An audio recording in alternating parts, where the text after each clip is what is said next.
Hi, I'm Max Keiser. This is the Keiser Report, the pandemic edition. Special times require special reporting. Of course, the Keiser Report has been anticipating so much of what's going down around the world. It's not a big surprise for those of you who have been watching us for so many years. Isn't that right, Stacy? Max, it is a continuation of the pandemic and the pandemic response and the pandemic situation. We also have the oil wars going on, allegedly some oil wars. We have Russia versus Saudi Arabia, the price crash. It kind of started with when the OPEC Plus, when they met, Saudi Arabia essentially and Russia decided not to cut any production based on the decline in demand out of China and elsewhere. But also, right after that, Saudi Arabia offered up to a $10 discount per barrel, just because I guess Mohammed bin Salman got a little bit upset and threw a temper tantrum. So that's what happened there. But that seismic sell-off at 30% and then followed by a 10, 12, 13% rise and boom and bust and boom and bust. I thought this was an interesting tweet to kind of look at the whole situation. It's from Roy Sebag, who we mentioned in the last episode, and he was so prescient about this pandemic situation when he predicted a sort of pandemic, basically that negative rates were signaling that. He predicted that last June or July. He says, "I think we have just witnessed the end of the PetroDollar system. Non-U.S. countries will soon seek a new unit of account, medium of exchange, and store of value. A new Bretton Woods that will not be decided in America or by Americans." Right. Well, all the key players necessary for that are involved right now: Saudi Arabia, Russia, and the United States. So the petrodollar, of course, was established in the early 1970s with America and Saudi Arabia when America defaulted on its sovereign debt.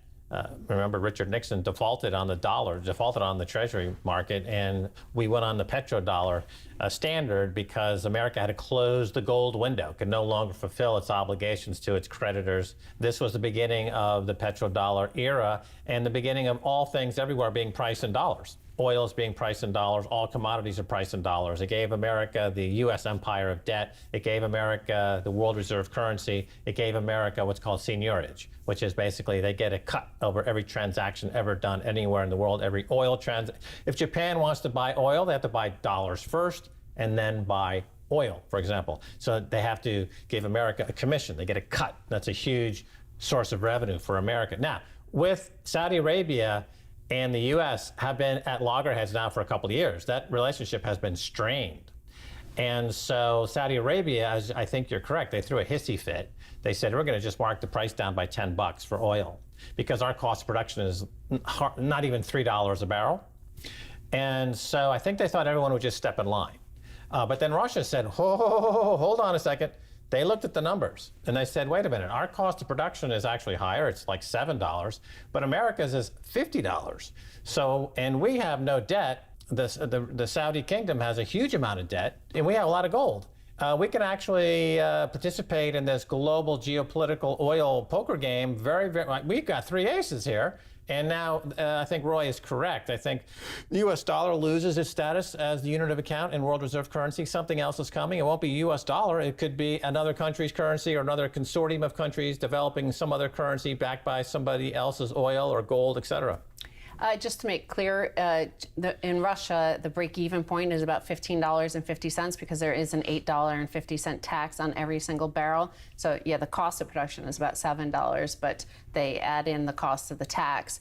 Just like in the United States, it's about $50 is the break-even, and that includes the tax of about just under $7. Obviously, since we went on the U.S. dollar standard and we were untethered from gold, then we could control everything because we could print as much debt as we want and nobody really knows how much debt we have. And that's why we have the repo market situation. That's why we keep on having boom and bust. That's why we have especially the bust, like radical bust, because people are, when a sort of crisis hits, whether it's a subprime mortgage meltdown or now the fracking sector meltdown, like people are uncertain how much debt is actually there because nobody knows. And now going back to what's happening in the geopolitical oil space, Vladimir Putin dumps Saudi Arabia's Crown Prince Mohammed bin Salman to start a war on America's shale industry. That's Bloomberg's take. I responded with, the Red Queen was at war with shale long before this headline. Oh, right. I should mention that as part of the social distancing that we're practicing in the pandemic, we've built a studio in an actual treehouse / studio. And you might hear a couple of birds tweeting in the background because we're living with the birds in a treehouse to practice good social distancing during the pandemic. Hearing them is a good sign because it's a sign that spring is here and perhaps, we don't know, but then perhaps the COVID-19 coronavirus could disappear. Yeah. So with the shale industry in the U.S., and like I pointed out recently, there's no reason why Russia should subsidize American shale industry. If there were, Russia's been saying now for 20 years, let's be friends, let's do business, let's grow together. But America needed a scapegoat for the Hillary loss in 2016 and everything that's gone wrong with the U.S. They like to blame on Russia. And now they're in a very tough spot because Russia is not going to be lobbied to help them bail out America's shale industry. Okay, fine. I mean, that's Russia's position. I think it's a smart position. And the U.S., as you point out, the shale industry has been a negative cash flow, negative energy industry since its inception. Shale industry has never made money. It's never made profit. It doesn't even make revenue, but let alone profit. The amount of debt required for shale is always, the interest on the debt has always been greater than any of the cash that's come out of these things. And it takes more energy in for a shale rig than energy comes out. It's energy negative. We've covered that extensively on our show. Of course, we then got blamed for Russiagate, and the DNI report says, that, because Keiser Report talked about the shale industry. But the markets are telling us that we were right, as we see with this headline here. Crash in energy junk bonds. SM Energy 2027 bond dropped by almost 50% following oil price rout. That looks like the bond market, which are supposed to be the smartest investors of all, that they decided that, well, you know what, Keiser Report was right all of this time. Well, a lot of people criticize Bitcoin because it's too volatile. But look at the oil junk bond market for the shale industry. It's incredibly volatile. It's going to go the way of Enron. Remember, Enron was worth $80 billion one day, and then it went to big fat goose egg the next day, worth zero. The American shale industry junk bond market's going to zero because this was a farce. This is the American shale hoax. It's just going to zero. That's all there is to it. Now they're going to bail it out, print tons of money? Probably. That's just going to make the dollar worth even less than it is right now in world markets and jack the price of gold up. Oh, who owns a lot of gold? Russia. Also put this into context. Mohammed bin Salman has overthrew an uncle or a cousin. He's got like 5,000 uncles and cousins who are princes. And so he's got to keep that economy stable because he's got 5,000 people in his family wanting to overthrow him and replace him, just as he had overthrown somebody else. I think he's in the process of executing 4 of his cousins or uncles at the moment. So he has a situation that's precarious there, and he has a huge population that needs to be fed. So you've got that situation and lots of debt. In Russia, you've got loads of Forex reserves, loads of national wealth reserves, loads of gold, and loads of resources. And Saudi Arabia relies on 87% of their exports are oil, and about 53% in Russia is oil and energy related. So they're a little bit more diverse. It should probably be more diverse. But in terms of the U.S. and all of this debt, like we could have thrown. We did get a free ride. Okay, we got a lot of free stuff, but at the cost of manufacturing, and instead of building boondoggles like this fracking, which never made sense, we have loads of episodes. You could go look at the past episodes where we go extensively into why it makes no sense. But instead of wasting $500 billion that investors have lost in fracking, we could have built, infrastructure. We could have built high-speed rail. We could have spent on electric power grids everywhere. We could have done something else that would be useful in the long run and then stiff everybody else with the bill, mostly China and Japan that own all our bonds. So we could have done something else with it. It just seems a little bit ridiculous that we didn't. Right, let me explain. America is run by and glorifies salesmen. Europe and the rest of the world tends to respect bureaucrats, civil servants. There's a big difference. So the key to sales is developing urgency. You have to get someone to believe that there's an urgent reason for them to act, for them to buy what you're selling. In the case of how did America get wrapped up in the biggest boondoggle in American history, the $500 billion or $1 trillion shale fracking boondoggle, it's because the sale from a Wall Street bank was so compelling. And the pitch goes like this: I can sell you $1 billion worth of shale projects right now by simply giving you the following pitch. Stacy, we're at a crisis. America needs to be energy independent because of the terrorists. Now, that's all I need to say. And you're going to start writing checks. And by the way, we're going to sell bonds that pay 12%, 13%, 14%. You're going to make a killing, right? And that stupid sale technique, unfortunately, it's a joke. Well, there is some value, of course, I think, and for national security, for any nation to have energy security, any nation to have food security. Venezuela has no food security. They import everything. Puerto Rico imports everything. That leaves you totally vulnerable to global debt markets. So anybody should consider that. But they haven't been honest, and a lot of people have thrown money into it. How they said this is like a war bond, this is a national security bond, this is an energy independence bond. You know, you might lose everything, but we're going to be number one. No, it's not about it's energy independence was the sale, but energy independence could have come from the same amount of money by building renewables. Okay? Sure. Yeah. All the money that went into junk bonds for fracking could have built a sustainable renewable energy infrastructure in America of solar, wind, hydro. Well, but they didn't, because the pitch for energy, renewable energy, is not exciting to a drunk Wall Street broker hanging out at Harry's bar in Wall Street. It's not exciting to hear about renewable energy. It doesn't get them any closer to having exciting times that night guaranteed by the fracking salesman. Well, that sector is seemingly dead now. And finally, I want to turn to the Saudi Aramco, of course, because you talk about bankers, and that was sold to the public markets just recently.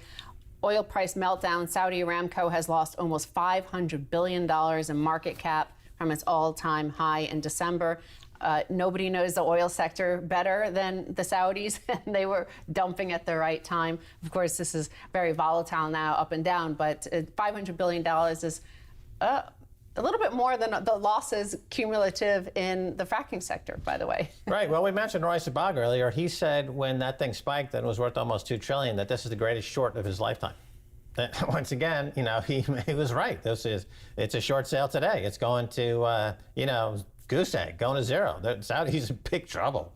Anyway, we're going to take a little break, and when we come back, much more coming your way.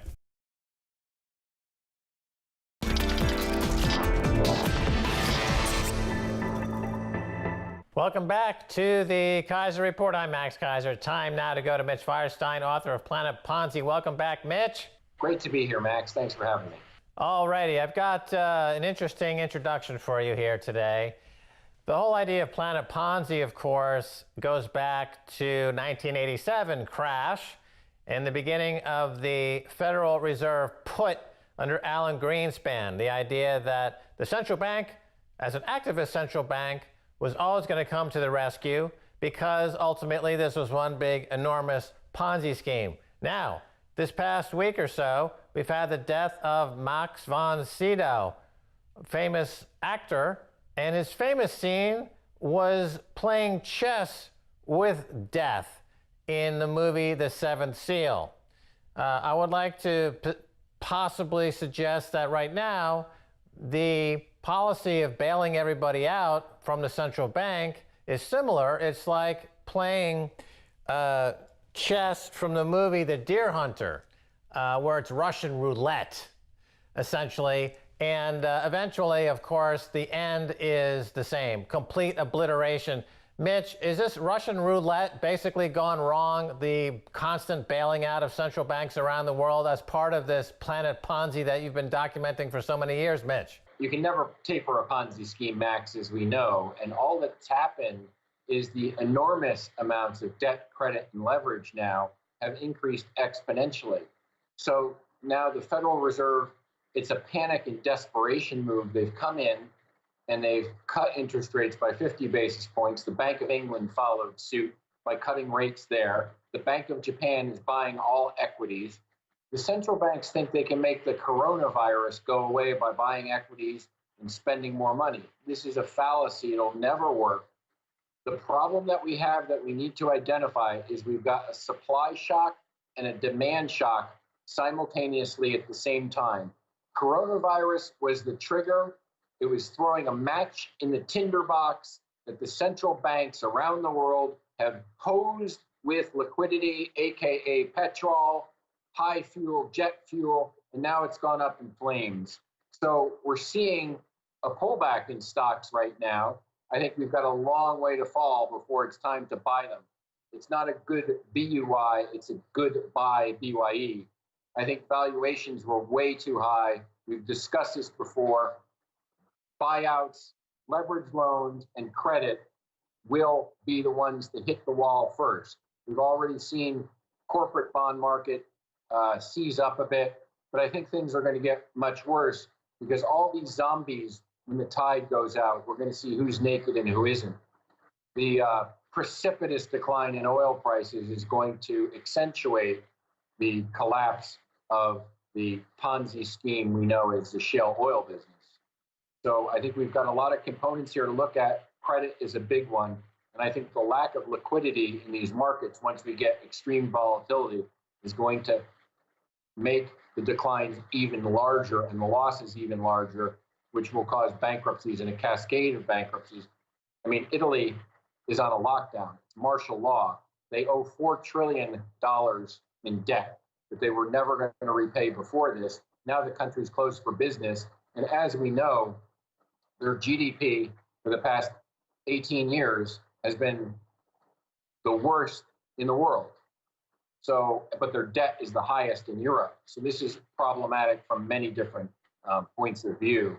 And now we've got to see and evaluate how we can get out of this. The problem, like the bad penny, Larry Summers and the same people that created this mess, the central bankers, want to tell you that it's all because of coronavirus, but it's absolutely not. It's because of the moral hazard caused by the global central banks enabling reckless lending practices to companies, organizations, and entities that were not creditworthy enough, and now they cannot repay the loans. That's why we're seeing a 600-year low in interest rates. We've seen an evisceration of the middle class. We've seen wealth inequality hit and shatter new record highs. Right. Let's talk about this idea, the difference between a demand shock and a supply shock. So everyone is familiar, that is to say Wall Street bankers, with a demand shock, and lowering interest rates and flooding the market with more cash cures a demand shock. There's no absence of people looking to get on debt and expand their credit cards and expand their debts on their balance sheet. If you just make money available free, as far as this global Ponzi scheme, there'll always be people lining up to take the free money. But this is different now. This is, as you point out, a supply shock. When the supply lines from China are cut and stuff is not at the store, you can't print that. You can't solve that problem by printing money because it doesn't matter. The goods are simply not there, Mitch. They think that they can buy all the 3D printers and create this stuff, I think. I mean, it's absolutely ridiculous what they think, with the supply. And when you think about it, this was the whole idea behind the Obama years, where they thought globalization was such a good idea. So they outsourced 98% of the inner chemical components to antibiotics to cheaper production in China.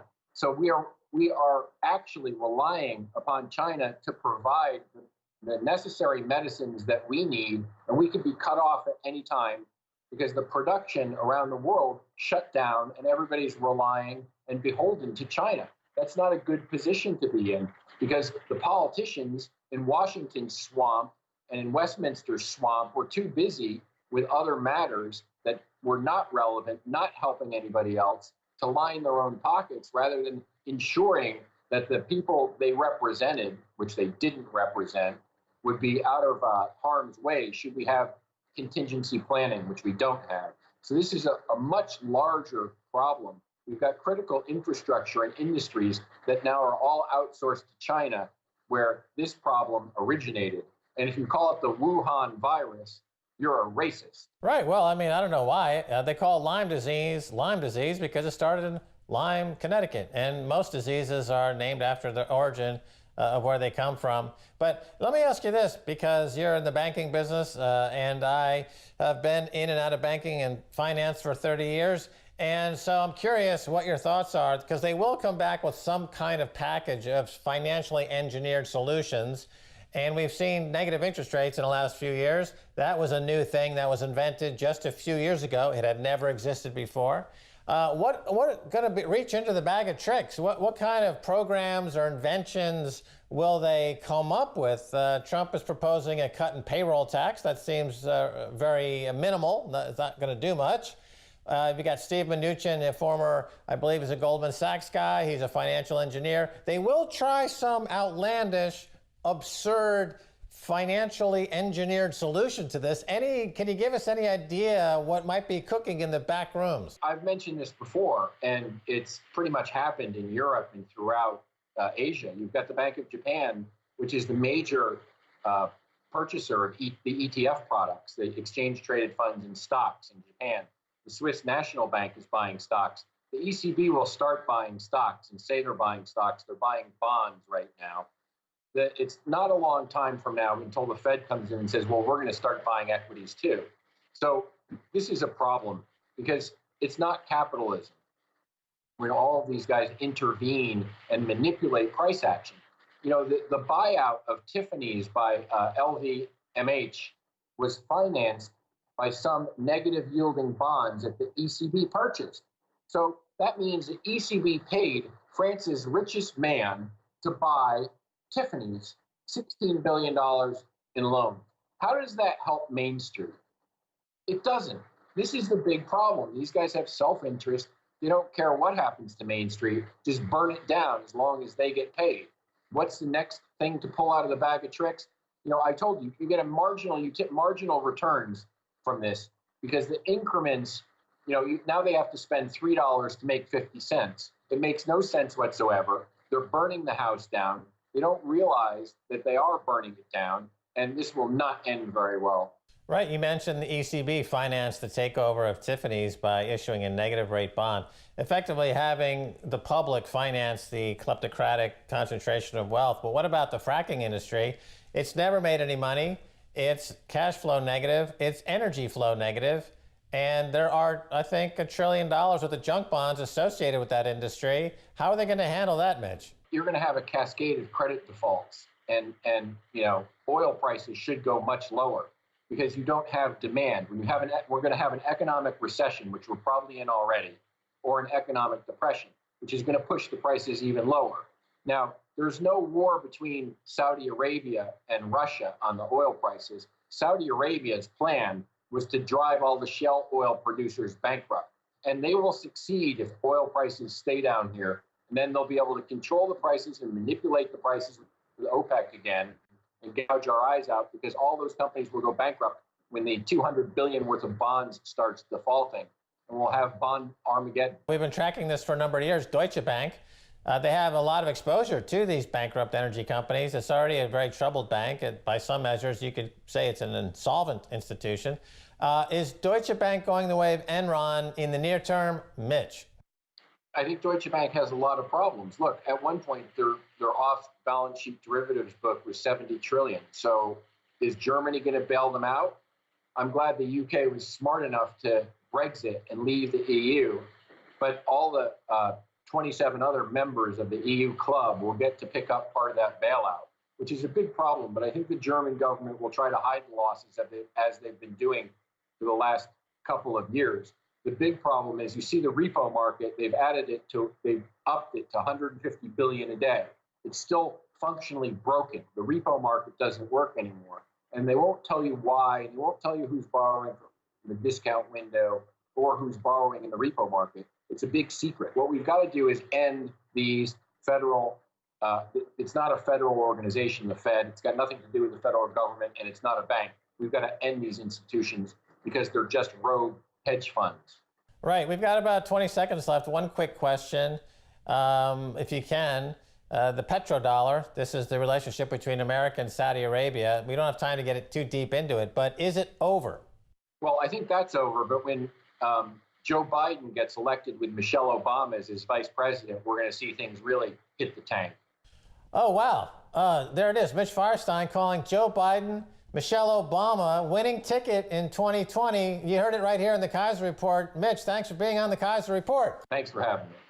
That's going to do it for this edition of the Keiser Report with me, Max Keiser, and Stacy Herbert. Want to thank our guest, Mitch Feierstein, author of the seminal, important, and translated into many languages, Planet Ponzi. If you want to catch us on Twitter, it's Keiser Report. Until next time, bye, y'all.